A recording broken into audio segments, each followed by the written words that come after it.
Hey guys, what's up? Welcome back to another video. Today I'm going to be reviewing the Eweadn S9 V2. This was sent out to me, but I'll not change my thoughts or opinions on the video. So first off, let's get into it. So first off, we have the box. It's a pretty good unboxing experience. Definitely a step up from the V1. And then inside the box, you'll get a braided cable, you'll get grips, and you'll get some extra skates. In terms of these specs, this does come in with a PAW 3950, a Nordic 54L15 MCU, 8K polling, and a 500 milliamp hour battery. There is also a pro version of this mouse at $33.95, but I wouldn't recommend it because it's only $5 less. You might as well just pay the $5 more and get the better specs.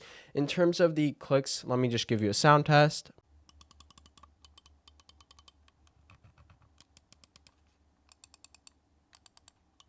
This does come with Kala Optical's 100 million clicks. So these clicks are pretty good. There is ever so slightly minor pre-travel, but it's not an issue at all. You should just, it doesn't exist. But the clicks feel pretty good. They're not my favorite ever clicks, but they're solid clicks, no issues with them. There is a tad of side-to-side wobble, but I didn't have any issues in game. The scroll wheel is pretty decent, and the side buttons are fine. So in terms of clicks, no issues here. In terms of the weight, this does come in at 64 grams on my scale. I will note that my scale sometimes is a bit inaccurate, so it's possible it might have been a gram or two less. It is advertised at 56 plus 5, so 61. I would say most units are probably going to be between like 61 and 63 grams. And it is very front heavy, even though it has a 500 milliamp hour battery. As you can see, it definitely leans to the front when you hold it in the middle. This didn't affect me too much in game when I was playing Apex. It felt fine with the tracking, but some people might not like it. Overall QC though, there's no issues. This is a very well built solid mouse. No creaking, nothing. The QC is probably one of the strongest things about this mouse. So in terms of shapes, this is pretty obviously a Viper V3 Pro clone. The shape is pretty solid if you have a kind of like aggressive claw or like slightly relaxed. If you have really relaxed claw, with my 19x9 hands, if I was more relaxed, this shape would be too big. So if you have a relaxed claw with bigger hands, then I could recommend this. But if your hands are a bit smaller, then this is going to be too big for you.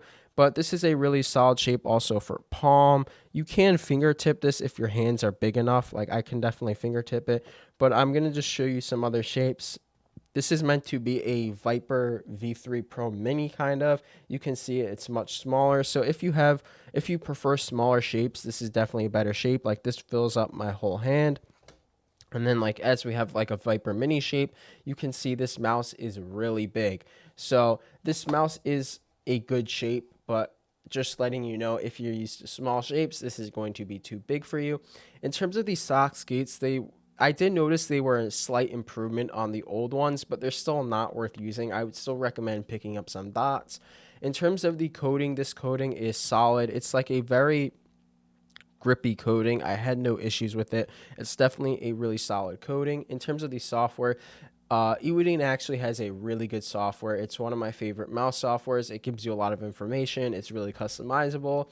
And then in terms of performance in game, I had zero issues with this sensor implementation.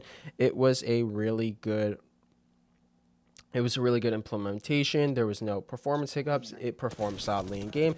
In terms of the price, this does come in at $65, not including shipping. So overall, would I recommend this? So this is a really well built mouse. It's much improved from the V2 in terms of things like unboxing. It has better skates. It has a better sensor. The performance is better. But at the end of the day, it's still about 64 grams, while the Viper V3 Pro is 54 grams. It's a 10-gram weight difference, and the Viper V3 Pro has also gotten significantly cheaper. You can get them now for 110, 115 new. You can get them used for like $70, $80. So if you're willing to go on the used market, or you have the extra like $40 to get one new, I would definitely recommend the Viper V3 Pro over this.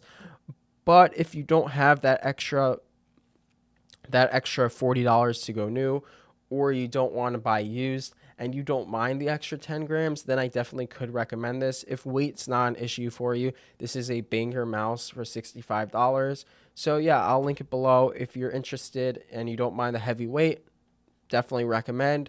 But if not, I'd recommend trying to get a used Viper V3 Pro. Otherwise, thank you for watching, and I'll see you in the next one.